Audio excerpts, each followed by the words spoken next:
ആശ്വാസം നേടാം. ഹൃത്തിനുള്ളിൽ ജീവൻ നൽകും വചനം, തിരുവചനം. പിതാവിൻ്റെയും പുത്രൻ്റെയും പരിശുദ്ധാത്മാവിൻ്റെയും നാമത്തിൽ ആമേൻ.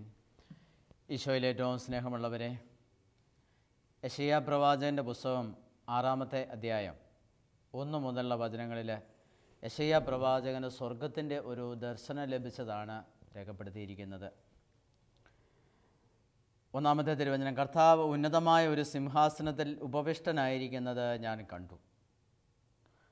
അവിടുത്തെ വസ്ത്രാഞ്ചലം ദേവാലയം മുഴുവൻ നിറഞ്ഞു നിന്നു. അവിടുത്തെ ചുറ്റും സെറാഫുകൾ നിന്നിരുന്നു. അവ പരസ്പരം ഉദ്ഘോഷിച്ചുകൊണ്ടിരുന്നു: പരിശുദ്ധൻ, പരിശുദ്ധൻ, പരിശുദ്ധൻ, സൈന്യങ്ങളുടെ ദൈവമായ കർത്താവ് പരിശുദ്ധൻ. ഭൂമി മുഴുവൻ അവിടുത്തെ മഹത്വം നിറഞ്ഞിരിക്കുന്നു.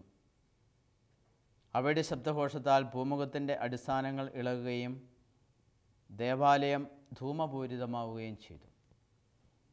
ഇത് പ്രവാചകൻ ദേവാലയത്തിൽ ആയിരിക്കുന്ന പ്രവാചകൻ കണ്ട ദർശനമാണ്. നമ്മളും നമ്മുടെ ദേവാലയങ്ങളിൽ കാണേണ്ടതാണ് ഈ ദർശനം. കാരണം നമ്മുടെ കണ്ണുകൾക്ക് അജ്ഞാതമാണ്, കണ്ണുകൾക്ക് മറയ്ക്കപ്പെട്ടിരിക്കുകയാണ് യഥാർത്ഥ ദേവാലയത്തിൻ്റെ യഥാർത്ഥ അവസ്ഥ, ദൈവത്തിൻ്റെ സാന്നിധ്യവും. നമ്മൾ വിശുദ്ധ കുർബാന കാണുന്നുണ്ട്, വിശുദ്ധ ബലിയിൽ പങ്കെടുക്കുന്നുണ്ട്. പക്ഷേ അതിൻ്റെ യഥാർത്ഥ സത്യം കർത്താവ് നമ്മളിൽ നിന്ന് മറച്ചു വെച്ചിരിക്കും. വിശുദ്ധ ജോൺ മരിയ വിയാനി പറയുന്നത്, വിശുദ്ധ കുർബാനയിൽ സത്യം മുഴുവൻ നമ്മൾ കണ്ടു കഴിഞ്ഞാൽ നമ്മൾ ആ ക്ഷണത്തിൽ മരിച്ചു പോകുമെന്നാണ്. അപ്പോൾ പ്രവാചകനെ ഒരു പ്രത്യേക ദൗത്യത്തെ ഏൽപ്പിക്കുന്നതിന് വേണ്ടി കർത്താവ് സ്വർഗത്തിൻ്റെ ഒരു ദർശനം പ്രവാചകന് നൽകുകയാണ്. അപ്പോൾ ഉന്നതമായ ഒരു സിംഹാസനത്തിൽ കർത്താവ് ഉപവിഷ്ടനായിരിക്കുന്നത് ഞാൻ കണ്ടു. അവിടുത്തെ വസ്ത്രാഞ്ചലം ദേവാലയം മുഴുവൻ നിറഞ്ഞു നിന്നു. അവിടുത്തെ ചുറ്റും സറാഫുകൾ നിന്നിരുന്നു. അപ്പോൾ ഇതൊക്കെ കണ്ടു കഴിഞ്ഞു. മാലാഖമാരുടെ സ്തുതിഗീതങ്ങളും കേട്ടോ. ഭൂമി മുഴുവൻ അവിടുത്തെ മഹത്വം നിറഞ്ഞിരിക്കുന്നു. അപ്പം ദൈവത്തിൻ്റെ ആ സാന്നിധ്യം, മഹത്വപൂർണമായ സാന്നിധ്യം ഭൂമി മുഴുവനും നിറഞ്ഞു. സ്വർഗം മാത്രമല്ല, ഭൂമി മുഴുവനും നിറഞ്ഞിരിക്കുന്നു. അപ്പം നമ്മളൊക്കെ ജീവിക്കുന്നത് ഈ ദൈവത്തിൻ്റെ മഹത്വം നിറഞ്ഞ ഭൂമിയിലാണ്. അപ്പം ദൈവത്തിൻ്റെ സാന്നിധ്യം മഹത്വപൂർണ്ണമാണ്. മഹത്വപൂർണ്ണമായ ഈ സാന്നിധ്യത്തിലാണ് നമ്മളെപ്പോഴും ജീവിക്കുന്നത്. അതുകൊണ്ടാണ് നന്മയിൽ ജീവിക്കുവാനുള്ള നമ്മുടെ താല്പര്യവും ആഗ്രഹവും ദൈവം എപ്പോഴും വളർത്തുകയും ദൈവത്തിൻ്റെ ആ മഹത്വം അപ്പോൾ നമ്മളിൽ നിറയുകയും ചെയ്യുന്നത്. അപ്പം ഈ ദർശനം കണ്ടു കഴിഞ്ഞപ്പോൾ പ്രവാചകൻ പറയാണ്, ഞാൻ പറഞ്ഞു, എനിക്ക് ദുരിതം, ഞാൻ നശിച്ചു. എന്തെന്നാൽ ഞാൻ അശുദ്ധമായ അധരങ്ങളുള്ളവനും അശുദ്ധമായ അധരങ്ങൾ ഉള്ളവരുടെ മധ്യേ വസിക്കുന്നവനുമാണ്. അപ്പോൾ യെശയ്യായുടെ ദർശനം കണ്ടു കഴിഞ്ഞപ്പോൾ യെശയ്യായുടെ ചിന്ത പോയത് മുഴുവനും എനിക്ക് ദുരിതം. കാരണം എന്താണ്? ഈ സ്ഥലത്ത് നിൽക്കാൻ യോഗ്യതയില്ലാത്തവനാണ് ഞാൻ. എനിക്ക് ദുരിതം, ഞാൻ നശിച്ചു. എന്തെന്നാൽ അതിൻ്റെ കാരണം ഇതാണ്, ഞാൻ അശുദ്ധമായ അധരങ്ങളുള്ളവനാണ്. ഞാൻ ഈ ദേവാലയത്തിലേക്ക് വരുന്നത് വരെ ഞാൻ അതും ഇതുമൊക്കെ പറഞ്ഞിട്ടുണ്ട്. ദൈവത്തിന് ഇഷ്ടമില്ലാത്ത ഒരുപിടി കാര്യങ്ങൾ ഞാൻ സംസാരിച്ചിട്ടുണ്ട്. എൻ്റെ അധരങ്ങളിൽ നിന്ന് ഒരുപാട് പാഴ്വാക്കുകൾ വന്നിട്ടുണ്ട്. മറ്റുള്ളവരെ വേദനിപ്പിക്കുന്ന ഒത്തിരി വാക്കുകൾ വന്നിട്ടുണ്ട്. അങ്ങനെ എൻ്റെ സംസാരം ഒരു നിയന്ത്രണമില്ലാത്ത സംസാരമായിരുന്നു. ആവശ്യമില്ലാത്ത ഒരുപിടി കാര്യങ്ങൾ ഞാൻ സംസാരിച്ചിട്ടുണ്ട്. അങ്ങനെ എൻ്റെ അധരങ്ങളെയും നാവിനെയും ഞാൻ മലിനമാക്കിയിട്ടുണ്ട്. അത് മാത്രമല്ല, ഞാൻ മാത്രമല്ല, എന്നോടൊപ്പം വസിക്കുന്ന മനുഷ്യർ മുഴുവനും ഇങ്ങനെയാണ്. അശുദ്ധമായ അധരങ്ങളുള്ള എനിക്ക് അശുദ്ധമായ അധരങ്ങളുണ്ട്. അശുദ്ധമായ അധരങ്ങൾ ഉള്ളവരുടെ മധ്യേ വസിക്കുന്നവനുമാണ് ഞാൻ. അതുകൊണ്ടാണ് ഞാൻ നശിച്ചു പോയത്. ഈ ദൈവസാന്നിധ്യത്തിൽ, ഈ പരിശുദ്ധമായ സന്നിധിയിൽ നിൽക്കുവാൻ എനിക്ക് ഒരു യോഗ്യതയും ഇല്ല. അതുകൊണ്ടാണ് നിയമാവർത്തന പുസ്തകത്തിൽ നമ്മോട് പറയുന്നത്, വാഗ്ദാന പേടകത്തിൽ ശുശ്രൂഷ ചെയ്യുന്നതിന് മുമ്പ് എപ്പോഴും അഹറോനും പുത്രന്മാരും ദേഹശുദ്ധി വരുത്തിയിരുന്നു. ദേഹശുദ്ധി വരുത്താതെ ഒരിക്കലും അവർ പേടകത്തെ സമീപിച്ചിരുന്നില്ല. അതായത് ദൈവത്തിൻ്റെ സാന്നിധ്യം എപ്പോഴും വിശുദ്ധമാണ്. അവൻ ദൈവത്തിൻ്റെ സാന്നിധ്യത്തെ നമുക്ക് സമീപിക്കണമെങ്കിൽ നമുക്ക് വിശുദ്ധി ആവശ്യമാണ്. അപ്പം ജോഷുവയോട് കർത്താവ് പറയുന്നുണ്ട്, നീ ജനത്തെ ശുദ്ധീകരിക്കുക, നാളെ ദൈവം നിങ്ങളുടെ ഇടയിൽ അത്ഭുതം പ്രവർത്തിക്കാൻ പോവുകയാണ്. അപ്പം ദൈവത്തിന് എന്തെങ്കിലും നമ്മുടെ ഇടയിൽ പ്രവർത്തിക്കണമെങ്കിൽ നമ്മൾ വിശുദ്ധിയുള്ളവരായിരിക്കണം. ഈ വിശുദ്ധി ഉണ്ടെങ്കിൽ മാത്രമേ നമുക്ക് ദൈവത്തിൻ്റെ പ്രവൃത്തികൾ കാണാനായിട്ട് സാധിക്കുകയുള്ളൂ. യെശയ്യാ പ്രവാചകൻ ദൈവത്തെ കണ്ടു, സ്വർഗത്തിൻ്റെ ദർശനം അദ്ദേഹത്തിനുണ്ടായി. അപ്പോൾ അദ്ദേഹം പറയുകയാണ്, എൻ്റെ അശുദ്ധി, എൻ്റെ ചുറ്റുമുള്ള മനുഷ്യരുടെ അശുദ്ധി, എൻ്റെ കുടുംബക്കാരുടെ അശുദ്ധി, എൻ്റെ ദേശത്തിൻ്റെ അശുദ്ധി, ഇതെല്ലാം കൊണ്ട് ഞാൻ നശിച്ചു കഴിഞ്ഞു. ഞാൻ ഈ കാഴ്ച കാണരുതായിരുന്നു. ദൈവമേ, ഇതിന് യോഗ്യത എനിക്കില്ല. എന്തെന്നാൽ സൈന്യങ്ങളുടെ കർത്താവിനെ എൻ്റെ നയനങ്ങൾ ദർശിച്ചിരിക്കുന്നു. വിശുദ്ധി തന്നെയായ ഈ ദൈവത്തെ എൻ്റെ കണ്ണുകൾ കണ്ടു കഴിഞ്ഞു. അതുകൊണ്ട് ഞാൻ അശുദ്ധനാണ്. അപ്പോൾ അവനിങ്ങനെ അശുദ്ധനാണ് എന്ന് പറഞ്ഞ് അവൻ ആകപ്പാടെ നിലവിളിച്ച് കരഞ്ഞപ്പോൾ യെശയ്യാ 6-ാമത്തെ അധ്യായം 6-ാമത്തെ തിരുവചനം, അപ്പോൾ സെറാഫുകളിലൊന്ന് ബലിപീഠത്തിൽ നിന്ന് കൊടിൽ കൊണ്ട് എടുത്ത തീക്കനലുമായി എൻ്റെ അടുത്തേക്ക് പറന്നു വന്നു. അവൻ എൻ്റെ അധരങ്ങളെ സ്പർശിച്ചിട്ട് പറഞ്ഞു, ഇത് നിൻ്റെ അധരങ്ങളെ സ്പർശിച്ചിരിക്കുന്നു, നിൻ്റെ മാലിന്യം നീക്കപ്പെട്ടു, നിൻ്റെ പാപം ക്ഷമിക്കപ്പെട്ടിരിക്കുന്നു.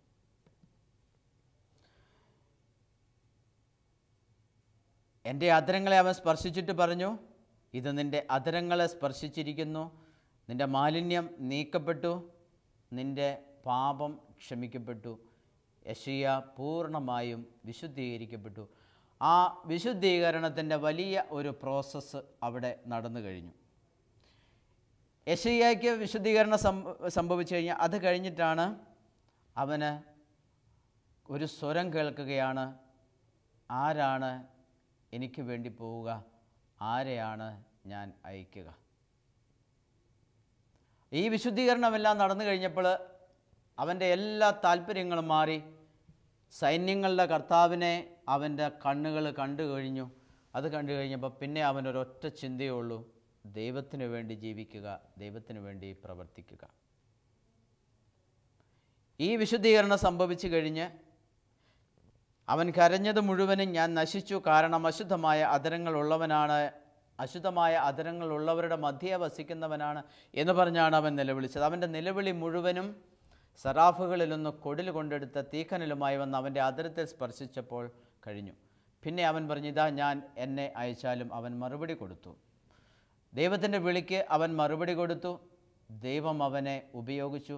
വളരെ ശക്തനായ ഒരു പ്രവാചകനായി അവൻ തൻ്റെ ദൗത്യം ആരംഭിച്ചു. സ്നേഹമുള്ള സഹോദരങ്ങളെ, എൻ്റെയും എൻ്റെ ചുറ്റുമുള്ള എൻ്റെ സമൂഹത്തിൻ്റെയും അധരങ്ങളും അവരുടെ സംസാരങ്ങളും എല്ലാം അശുദ്ധമാണ്. എൻ്റെ അധരങ്ങൾക്കും എൻ്റെ സംസാരത്തിനും ഒരു വിശുദ്ധീകരണം ആവശ്യമാണ്. എൻ്റെ ജീവിതത്തിന് ഒരു വിശുദ്ധീകരണം ആവശ്യമാണ്. സൈന്യങ്ങളുടെ കർത്താവിനെ ദർശിക്കാൻ ഒരു വിശുദ്ധീകരണം എനിക്ക് ആവശ്യമാണ്. സ്വർഗത്തിൻ്റെ ദർശനം കണ്ടപ്പോൾ ആദ്യം യെശയ്യായുടെ ചിന്ത പോയത്, അയ്യോ ഞാൻ നശിച്ചു കഴിഞ്ഞു എന്നുള്ളതാണ്. മരിക്കാൻ തുടങ്ങുന്ന ഏതൊരു മനുഷ്യൻ്റെയും ചിന്ത, അയ്യോ ഞാൻ നശിച്ചു പോകുമോ, ഞാൻ സ്വർഗത്തിലെത്തുമോ എന്നുള്ളതാണ്. മരണത്തോടടുക്കുന്ന മനുഷ്യൻ്റെ ഏറ്റവും വലിയ ആദിയും, എൻ്റെ ജീവിതത്തിൽ എത്രത്തോളം തെറ്റുകൾ വന്നിട്ടുണ്ട്. സത്യത്തിൽ മരിക്കാൻ തുടങ്ങുന്ന ഒരു മനുഷ്യൻ്റെ അവസ്ഥയെക്കുറിച്ച് നമ്മൾ ചിന്തിച്ചാൽ നമ്മൾ ഒരിക്കലും പാപം ചെയ്യില്ല. കാരണം ഒരു പരിചയവുമില്ലാത്ത സ്ഥലത്തേക്ക് പോകാൻ പോവുകയാണ്. ഈ ഭൂമിയിലെ ജീവിതം അങ്ങ് അവസാനിക്കാൻ പോവുകയാണ്. മരിക്കാൻ തുടങ്ങുന്ന ഏതൊരു മനുഷ്യൻ്റെയും അവസ്ഥ ഒരു ഭയമാണ്. അവൻ്റെ ഭയം മുഴുവനും എന്താണ്? എൻ്റെ പാപങ്ങൾ എന്നൊരു ചിന്തയാണ്. എൻ്റെ പാപങ്ങൾ, ആ ഒരു ചിന്തയാണ് അവനെ വേട്ടയാടിക്കൊണ്ടിരിക്കുക. കുറേ നാളുകൾക്ക് മുമ്പ് രോഗിണിയായി കിടക്കുന്ന ഒരു വല്യമ്മയ്ക്ക് വിശുദ്ധ കുർബാന കൊടുക്കുവാനായിട്ട് ഞാൻ പോയി. അപ്പോൾ ആ വല്യമ്മ എന്നോട് പറയുവേ, അച്ഛാ, പിശാചുക്കൾ എൻ്റെ ചുറ്റും വന്ന് ഞാൻ ചെറുപ്പകാലത്ത് ചെയ്ത പാപങ്ങളെല്ലാം എന്നെ ഓർമ്മപ്പെടുത്തി, നീ അങ്ങനെ ചെയ്തില്ലേ, നീ ഇങ്ങനെ ചെയ്തില്ലേ എന്ന് പറഞ്ഞ് എന്നെ പേടിപ്പിക്കുവാണെന്ന് പറഞ്ഞു. അതുകൊണ്ട് അച്ഛൻ എനിക്ക് വേണ്ടി ഒന്ന് പ്രാർത്ഥിക്കണം എന്ന് പറഞ്ഞു. അപ്പോൾ ഈ വല്യമ്മ പറഞ്ഞത് ഒരുപക്ഷെ സത്യമാണ് എന്ന് എനിക്കും തോന്നുകയാണ്. കാരണം മരണത്തോടടുക്കുമ്പം എല്ലാ മനുഷ്യനും ഭയപ്പെടുന്നത് അവൻ്റെ പാപത്തെക്കുറിച്ചാണ്. ഒരിക്കൽ കുമ്പസാരിച്ച് കഴിഞ്ഞാൽ പിന്നെ ഒരു പാപത്തെക്കുറിച്ചും നമ്മൾ ആ പാപത്തെക്കുറിച്ച് ഭയപ്പെടേണ്ട ആവശ്യമില്ല. കർത്താവ് എന്നേക്കുമായി ആ പാപം മായ്ച്ചു കളയും. എങ്കിലും തിന്മയുടെ ശക്തി നമ്മളെ ഭയപ്പെടുത്തിക്കൊണ്ടിരിക്കും. നീ അങ്ങനെയൊക്കെ ചെയ്തില്ലേ, അതുകൊണ്ട് നീ നരകത്തിൽ പോകുമെന്ന് പറഞ്ഞ് നമ്മളെ നിരാശപ്പെടുത്തുന്ന ഒരു സ്വരം നമ്മൾ എപ്പോഴും കേൾക്കും. അപ്പോൾ ഈ അമ്മാമ്മ എന്നോട് പറഞ്ഞത്, പിശാചെന്നെ വല്ലാതെ ശല്യപ്പെടുത്തിക്കൊണ്ടിരിക്കുകയാണ്. നീ അങ്ങനെ ചെയ്തില്ലേ, ഇങ്ങനെ ചെയ്തില്ലേ എന്നൊക്കെ പറഞ്ഞ് പഴയ പാപങ്ങളെല്ലാം എന്നെ ഓർമ്മപ്പെടുത്തുവാണ് അച്ഛ എന്നാണ് പറയുന്നത്.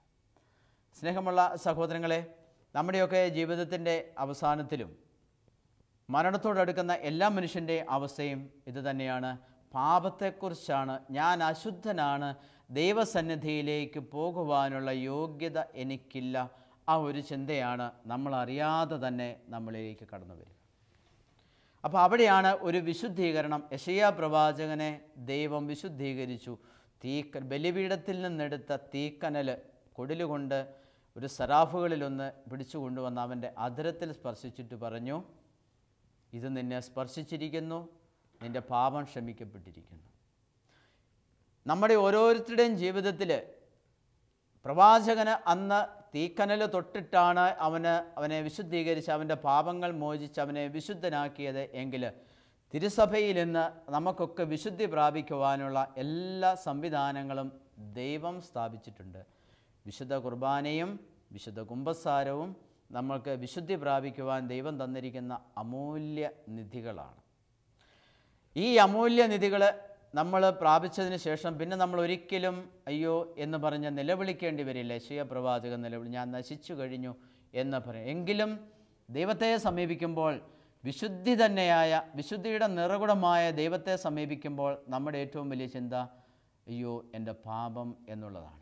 ഇപ്പോൾ ലോകം അവസാനിക്കാൻ പോകുന്നു എന്ന് കേൾക്കുമ്പോൾ ആദ്യമായിട്ട് നമ്മൾ ചിന്തിക്കുക എൻ്റെ പാപത്തെക്കുറിച്ചാണ്. എനിക്കെങ്ങനെ പാപത്തിൽ നിന്ന് എൻ്റെ മാലിന്യം എങ്ങനെ നീക്കപ്പെടും? അപ്പം ബലിപീഠത്തിൽ വിശുദ്ധീകരണത്തിനുള്ള വഴികളുണ്ട്, സഭയിൽ വിശുദ്ധീകരണത്തിനുള്ള മാർഗങ്ങളും ഉണ്ട്. പാപങ്ങൾ നീക്കാനുള്ള മാർഗങ്ങളെല്ലാം തിരുസഭയിൽ ദൈവം വെച്ചിട്ടുണ്ട്.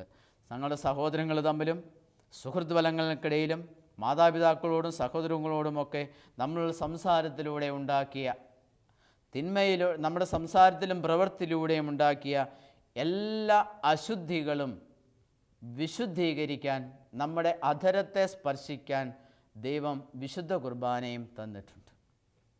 ഞാൻ ഓർക്കുന്നു, കുഞ്ഞുനാളിൽ ചെറുപ്പത്തിലകുന്നൊക്കെ മിഷൻ ലീഗ് വളരെ സജീവമായിരുന്നു. സാധാരണ ഒക്ടോബർ മാസത്തിലെ മിഷൻ ഞായറാഴ്ചയോടനുബന്ധിച്ച് മിഷൻ ലീഗിലെ കുട്ടികളെല്ലാം പിരിവിന് പോകും. വീടുകളിലൂടെയൊക്കെ പോയി തേങ്ങായും കപ്പയും ചക്കയും അങ്ങനെ കിട്ടുന്ന സാധനങ്ങളെല്ലാം ശേഖരിച്ചു കൊണ്ടുവന്ന് പള്ളിയിൽ വെച്ച് ലേലം ചെയ്ത് അതിലൂടെ കിട്ടുന്ന സംഭാവനകൾ മിഷൻ പ്രവർത്തനങ്ങൾക്കായിട്ട് ഇടവേള സാധുക്കളായവരെ സഹായിക്കുന്നതിന് ഉപയോഗിക്കുന്ന ഒരു ശീലം ഞങ്ങൾ കുഞ്ഞുനാളിലാണ്. ഇന്നും സഭയിൽ ആ പിരിവൊക്കെ നിലനിൽക്കുന്നുണ്ട്. അങ്ങനെ ഒരു ഒക്ടോബർ മാസത്തിൽ എല്ലാ വീടുകളിലും ഞാൻ എൻ്റെ ഇടവകളിലൂടെ ഞങ്ങൾ കുറച്ച് പേര് പോവുകയായിരുന്നു. ഒക്ടോബർ മാസത്തിൽ തുലാമഴയുടെ സമയമാണ്. ഒരു വീട്ടിൽ ചെന്നപ്പോൾ ഉച്ച കഴിഞ്ഞ് മഴ പെയ്തു. ഞങ്ങളുടെ ആരുടെയും കയ്യിൽ കുടയില്ലായിരുന്നു. അപ്പോൾ ഞങ്ങൾ ആ വീട്ടിൽ കുറേ നേരം നിന്നു. ഞങ്ങളോടൊന്ന് ഇരിക്കാൻ പോലും ആ വീട്ടുകാർ ആവശ്യപ്പെട്ടില്ല. ഞങ്ങൾ അവിടെ തന്നെ നിന്നു. അതിൻ്റെ തിണ്ണയിൽ വരാന്തയിൽ തന്നെ ആ വീട്ടിൽ നിൽക്കുകയായിരുന്നു. ഏതാണ്ട് 1.5 മണിക്കൂർ ഞങ്ങൾ അവിടെ നിന്ന് മഴ മാറിക്കഴിഞ്ഞപ്പോൾ ഞങ്ങൾ ആ വീട്ടിൽ നിന്ന് പോകാനിറങ്ങിയപ്പോൾ ആ വീട്ടിൽ വിദ്യാസമ്പന്നനായ ഇളയ മകനുണ്ടായിരുന്നു. ഞങ്ങൾ പോകുവാണെന്ന് പറഞ്ഞ് ഇറങ്ങിക്കഴിഞ്ഞപ്പോൾ വിദ്യാസമ്പന്നനായ മകൻ ഞങ്ങളോട് പറഞ്ഞു, അത്താഴം കൂടി കഴിഞ്ഞിട്ട് പോകാം എന്ന് പറഞ്ഞു. ആ പറഞ്ഞതിൻ്റെ അർത്ഥം ഞങ്ങൾക്ക് മനസ്സിലായി. ഒരു കട്ടൻ ചായ പോലുമോ ഒന്നിരിക്കാൻ പറയുക പോലുമോ ചെയ്യാതെ ആ വീട്ടിൽ നിന്ന് 1 മണിക്കൂർ ആ വീട്ടിൽ നിന്നു എന്നൊരു തെറ്റ് മാത്രമേ ഞങ്ങൾ ചെയ്തുള്ളൂ. മഴ നനയാതെ ഇറങ്ങാൻ നേരത്ത് പറഞ്ഞു, അത്താഴം കൂടി കഴിച്ചിട്ട് പോകാമെന്ന് ആ ചെറുപ്പക്കാരൻ പറഞ്ഞത്. അപ്പം ഞങ്ങളുടെ എല്ലാം മനസ്സിൽ അത് വലിയൊരു മുറിവായി. അവിടെ നിന്നത് ഇഷ്ടപ്പെടാതെ പോയിട്ടാണല്ലോ ആ ഒരു വാക്ക് ഞങ്ങളോട് ഞങ്ങളത് കേൾക്കേണ്ടി വന്നത് എന്നൊരു ചിന്തയുണ്ടായിരുന്നു. അപ്പോൾ ആ അദ്ദേഹം സംസാരത്തിലൂടെ, അദ്ദേഹം വലിയ വിദ്യാസമ്പന്നനായി വലിയ ജോലിക്കാരനൊക്കെയായി, എങ്കിലും ഇന്ന് അദ്ദേഹത്തെക്കുറിച്ച് ഓർക്കുമ്പോഴും അദ്ദേഹത്തെക്കുറിച്ച് എവിടെ കേൾക്കുമ്പോഴും ആദ്യം മനസ്സിൽ വരുന്ന ഒരു ചിന്ത അന്ന് അദ്ദേഹം പറഞ്ഞ ആ ഒരു വാക്കാണ്. സംസാരത്തിലൂടെ നമ്മൾ വരുത്തുന്ന തെറ്റുകൾ അനേകമാണ്. സംസാരത്തിലൂടെ നമ്മൾ അനേകരെ മുറിപ്പെടുത്തുന്നു. അനാവശ്യമായ സംസാരങ്ങൾ, പ്രത്യേകിച്ച് കാരണങ്ങളൊന്നുമില്ലാതെ 1 മണിക്കൂർ 1.5 മണിക്കൂർ ആ വീട്ടിൽ നിന്നു എന്നുള്ളതല്ലാതെ മറ്റൊന്നും ഞങ്ങളൊരു ശല്യം അവിടെ ചെയ്തില്ല. എങ്കിൽ പോലും ഞങ്ങൾ കേൾക്കേണ്ടി വന്നത് അപ്പോൾ ജെറമിയ പ്രവാചകൻ്റെ പുസ്തകം 15-ാം അധ്യായം 19-ാമത്തെ തിരുവചനത്തിൽ പറയുന്നു, വിലകെട്ടവ പറയാതെ സദ്വചനങ്ങൾ മാത്രം സംസാരിച്ചാൽ നീ എൻ്റെ നാവ് പോലെയാവും. അപ്പം നമ്മുടെ ജീവിതത്തിൽ വിലകെട്ടവ പറയാതെ സദ്വചനങ്ങൾ മാത്രം സംസാരിച്ചാൽ നീ എൻ്റെ നാവ് പോലെയാകും എന്ന് ജെറമിയായോട് കർത്താവ് പറയുന്നുണ്ട്. നമ്മൾ ഓർക്കുക, ഓരോ പ്രഭാതം മുതൽ രാത്രിയിൽ നമ്മൾ ഉറങ്ങുന്നത് വരെ എത്രയോ വിലകെട്ട സംസാരങ്ങൾ നമ്മൾ സംസാരിക്കും. ചിലപ്പോഴെല്ലാം എത്രയോ മ്ലേച്ഛമായ സംസാരങ്ങൾ നമ്മൾ സംസാരിക്കും. ചിലപ്പോഴെങ്കിലും നമ്മൾ എത്രയോ ക്രൂരമായി മറ്റുള്ളവരോട് സംസാരിക്കും. ചിലപ്പോഴെങ്കിലും നമ്മൾ എത്രയോ പേരെ അനാവശ്യമായി മുറിപ്പെടുത്തുന്ന ആഴത്തിൽ ജീവിതത്തിൽ ഒരിക്കലും ക്ഷമിക്കാനാവാത്ത വിധത്തിലുള്ള സംസാരങ്ങൾ നമ്മൾ കൊടുക്കാറുണ്ട്. അത് നമ്മുടെ ഏറ്റവും പ്രിയപ്പെട്ടവരെ പോലും നമ്മൾ കഠിനമായി വേദനിപ്പിക്കാറുണ്ട്. ഇതൊക്കെ നമ്മുടെ സംസാരത്തിലൂടെ നമ്മൾ വരുത്തുന്ന തെറ്റുകളാണ്. നമ്മുടെ സംസാരം, അനാവശ്യമായ കാര്യങ്ങൾ സംസാരിക്കാതിരിക്കുന്നത് എത്രയോ ഉചിതമാണ്. ജെറമിയായോട് എന്നിട്ട് കർത്താവ് പറയാണ്, വിലകെട്ടവ് പറയാതെ സദ്വചനങ്ങൾ മാത്രം സംസാരിച്ചാൽ നീ എൻ്റെ നാവ് പോലെയാകും. നിന്നെ രക്ഷിക്കാനും മോചിപ്പിക്കാനുമായി ഞാൻ നിന്നോട് കൂടെയുണ്ട്.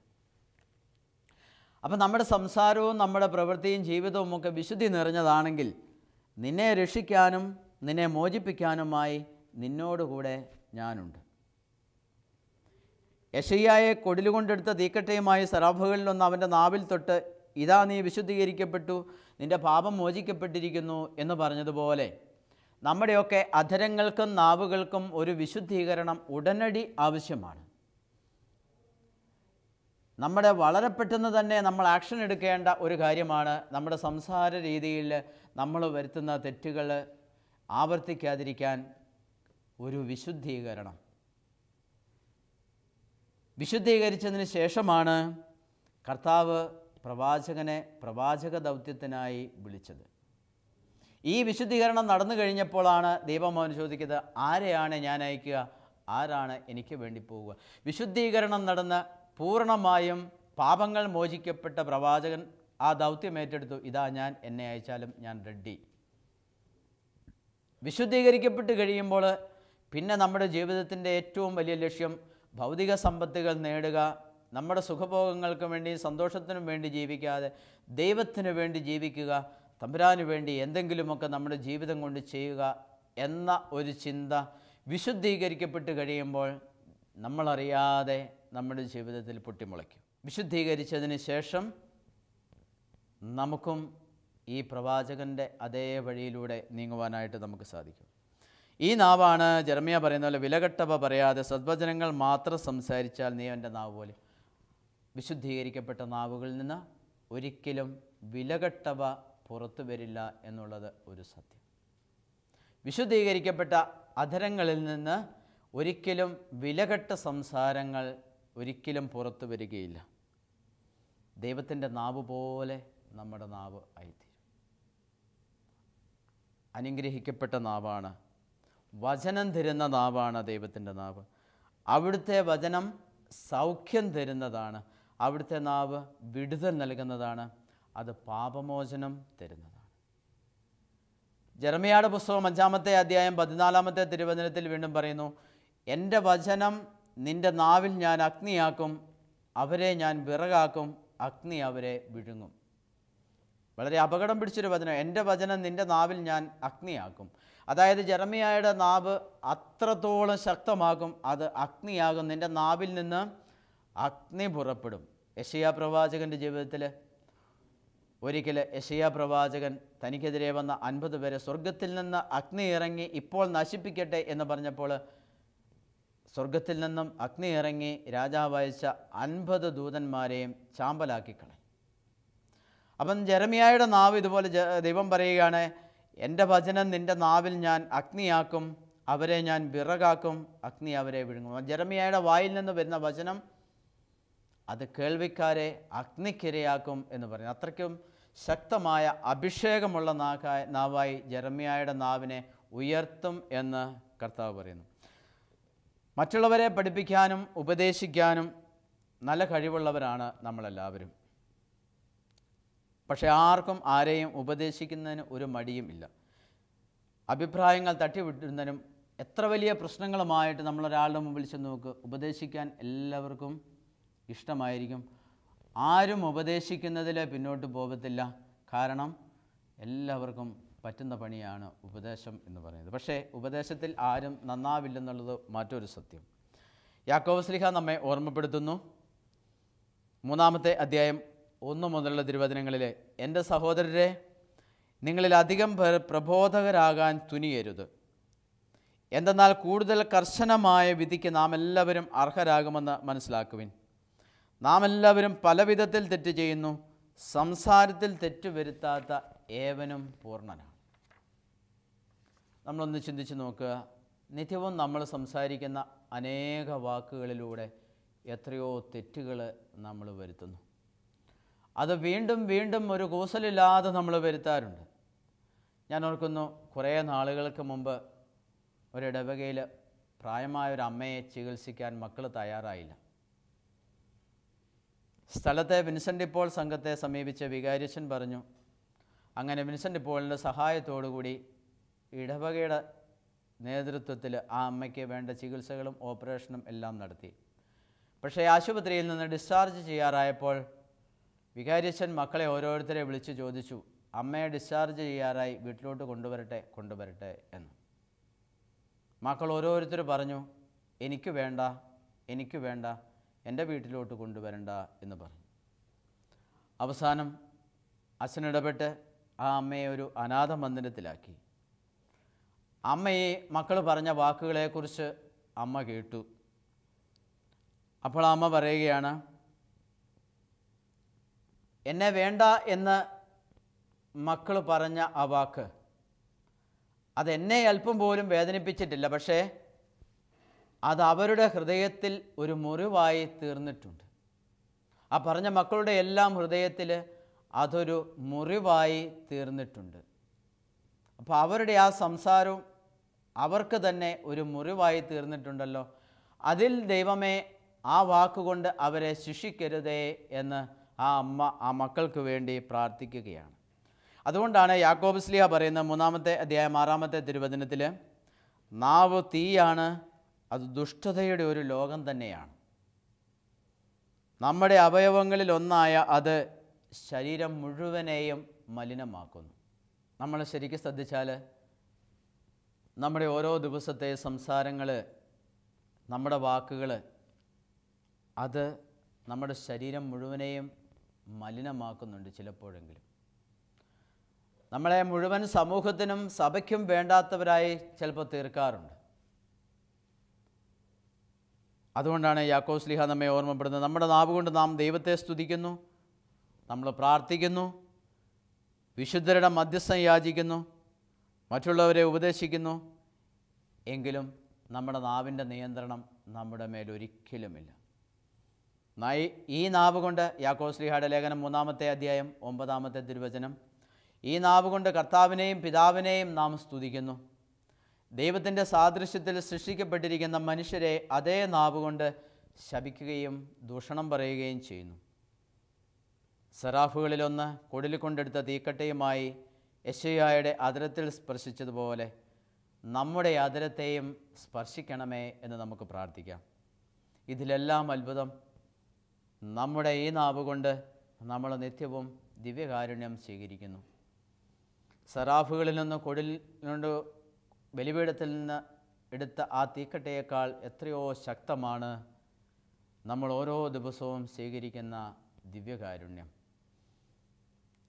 നമ്മൾ എത്രയോ തവണ ദിവ്യകാരുണ്യം സ്വീകരിച്ചിട്ടുണ്ട്. പക്ഷേ ജെറമിയായുടെ അധരത്തിൽ ഒറ്റ പ്രാവശ്യം തീക്കട്ട കൊണ്ട് തൊട്ടപ്പോൾ ജെറമിയ പൂർണ്ണമായും പാപത്തിൽ നിന്ന് വിമോചിതനായി. പക്ഷേ നിത്യവും വിശുദ്ധ കുർബാന സ്വീകരിക്കുന്ന നമ്മുടെ അധരങ്ങൾ എന്തേ വിശുദ്ധമാക്കപ്പെടാതിരിക്കുന്നു? എന്തേ നമ്മൾ പൂർണ്ണമായും ഈ ബന്ധനത്തിൽ നിന്ന് വിമുക്തരാകുന്നില്ല? നമ്മൾ വീണ്ടും വീണ്ടും വിശുദ്ധ കുർബാന നമ്മുടെ നാവുകൾ കൊണ്ട് സ്വീകരിക്കുകയും നമ്മൾ വീണ്ടും വീണ്ടും മലിനമാകുകയും ചെയ്യുന്നു. ഈ പ്രവൃത്തികൾ നമ്മുടെ ജീവിതത്തിൽ ആവർത്തിക്കപ്പെട്ടുകൊണ്ടേ ഇരിക്കുന്നു. പൂർണ്ണമായ ഒരു വിടുതൽ നമുക്കൊരിക്കലും ലഭിക്കുന്നില്ല.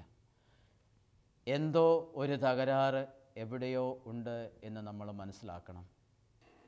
തമ്പുരാനോട് തന്നെ ചോദിക്കാം, കർത്താവേ, എൻ്റെ സംസാര രീതികളും എൻ്റെ വിലകെട്ടവ സംസാരിക്കുന്ന എൻ്റെ സ്വഭാവവും നീ എന്നേക്കുമായി വിശുദ്ധീകരിച്ച് എന്നെ അനുഗ്രഹിക്കണമേ എന്ന് നമുക്ക് പ്രാർത്ഥിക്കാം. സ്നേഹസമ്പന്നനായ ദൈവമേ, അങ്ങ് ഞങ്ങൾക്ക് നൽകിയ അധരത്തെയും നാവിനെയും ഓർത്ത് ഞങ്ങൾ അങ്ങയോട് നന്ദി പറയുന്നു. സംസാരിക്കാൻ പറ്റാത്ത, സംസാരശേഷിയില്ലാത്ത എത്രയോ മനുഷ്യർ ഈ ഭൂമിയിലുണ്ട്. എങ്കിലും ഞങ്ങൾക്ക് സംസാരിക്കാൻ നീ കഴിവും അനുഗ്രഹവും നൽകി. എങ്കിലും അങ്ങ് തന്ന ഈ വലിയൊരു അനുഗ്രഹത്തെ മറന്നുകൊണ്ട് വിലകെട്ടവ സംസാരിച്ച് ഞങ്ങൾ എത്രയോ പാപം നിത്യവും ചെയ്യുന്നു. ഈശോയെ, വലിയ വിശുദ്ധിയിലേക്ക് ഞങ്ങളെ നയിക്കണമേ.